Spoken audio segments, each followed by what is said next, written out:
Goeiedag, beste mensen. Mijn naam is Jim van Os. Ik ben betrokken bij PsychoseNet en ja, het is met groot plezier dat ik deze serie video's kan aankondigen in het kader van Psychose Awareness Day. Daar besteden we natuurlijk aandacht aan bij PsychoseNet.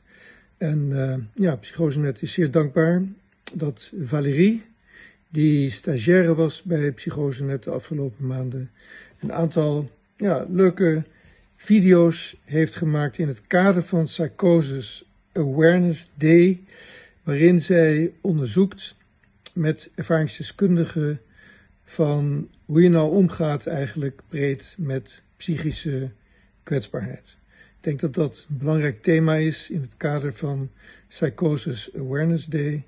Nou ja, en we hebben een aantal video's voor jullie gemaakt en hopen dat dat een goede bron kan zijn om met ons allen verder na te denken over het thema van psychose en hoe we ook daar met ons allen iets tegenover kunnen stellen om mensen te helpen daar hun weg in te vinden. Dus bedankt Valérie en ik hoop dat het een goede bijdrage gaat zijn voor jullie. Bedankt. Hi, ik ben Valérie van PsychoseNet en vandaag interview ik Narnia over hoe je omgaat met psychische kwetsbaarheid. Narnia verstaat Nederlands, maar kan zichzelf beter uitdrukken in Engels. Dus het interview gaat in het Engels.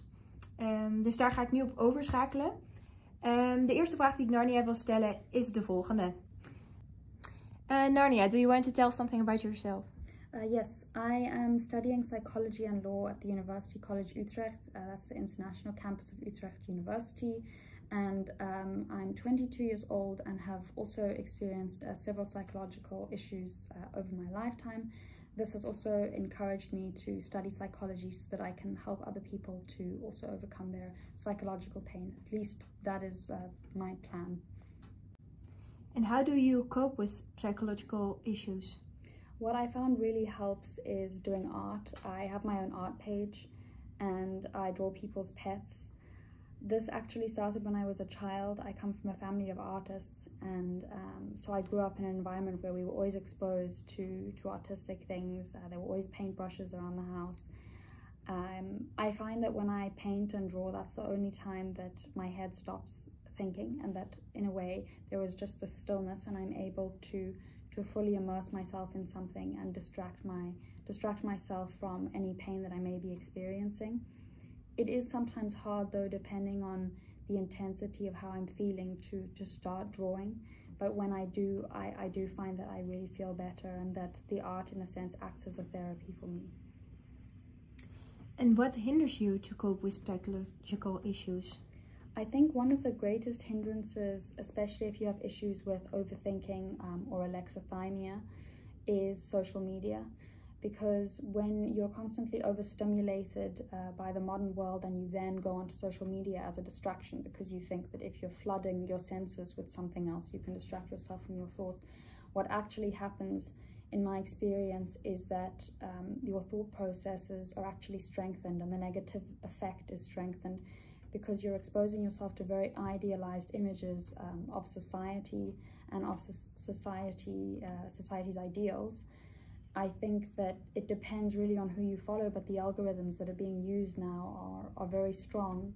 And when you go onto social media, even if it's just for 5 minutes, it can really influence your mood for the worse. So I would say that social media is something that I try to avoid, although it's very easy when you're having a panic attack to just go onto your phone because it's the first thing that you have in front of you. But you told you have a social media account for art. What is the connection between positive and negative on social media for you? Yes, so I have an Instagram account where I put up the drawings of the people's pets that I do. And I really enjoy that because it allows me to see my progress and it allows me to share my work with the world. And in that way, it's really positive. But I think that it can also be negative if I find myself posting the images and reading my messages, but then just going onto the search function and getting lost in in videos and random images. Although I do find that with my art account, it's actually quite helpful because I follow some animal accounts and some accounts that post funny videos of birds. I have 2 birds at home. They are also really helpful therapy animals. So I would say that social media is helpful when it comes to advertising and when it comes to seeing your own personal growth as an artist. But I also think that it's negative when you forget the reasons for which you're using social media. And how do you protect yourself for the to only get the positive things from social media, not the negative? I try to limit the amount of time that I'm on there, and I just try to set a goal of I'm going to just post the picture and check my messages, and then I will leave the account. And so I try to do that, set a goal. I also sometimes ask my boyfriend to tell me when I may be spending too much time on there. So someone to sort of keep you in check, so an accountability partner, so to speak. Yeah. Okay, and what do you want to advise people who are watching this video and that are really desperate or something because of their psychological issues? I would say that I know it's really hard. The system is very overworked and there are a lot of people who need help, and it can be very dehumanizing sometimes, almost trying to explain your psychological pain to people because it isn't visible. But I would say don't give up, don't call yourself crazy, don't take in any of the supposed non-reaction from the people around you. Just try to find things that keep you stable and keep trying, keep asking people for help. But also, most importantly, you need to want to help yourself, and you need to believe that you are capable of doing that. And that can be a very, very hard first step to overcome. But I would say anything that can help you to gain more accountability and to have more belief in yourself is really important.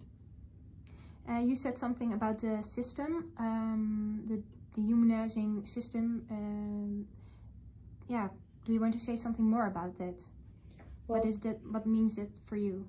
Well, personally, when I grew up, I was given diagnoses at different times in my life, and the result of that was that I was just put on medication.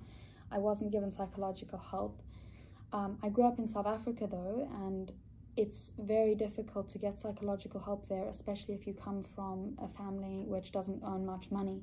So then the system will just immediately rely on medication as a solution to mental health issues. And very rarely is it that you can actually get access to long-term effective psychological help for your specific issues. In the Netherlands as well, I've only been living here for a short time, and I've only really approached the KKZ recently, but I've also found that because it's a specialized system, it is very helpful in this manner, but it's also a hindrance when you have several different issues, because there isn't one organization that can help you with that. So that's also, I think, what I mean with we can't always rely on these organizations to fix us. Firstly, there's nothing wrong with you. It is indeed difficult when your problems affect the way that you function, and especially when they affect the people around you. Personally, I know that I can be very volatile towards the people who care for me, and that is the biggest issue, because you're not only hurting yourself, but you're hurting others, which indirectly hurts you in the end as well. But more important even than the mental health system, I think, is believing that you have the resources yourself to help yourself, and that you have to, regardless of if the help is there or not, you have to believe that you're capable of overcoming it. Thank you. Is there a last thing you want to say to the people who are watching this video?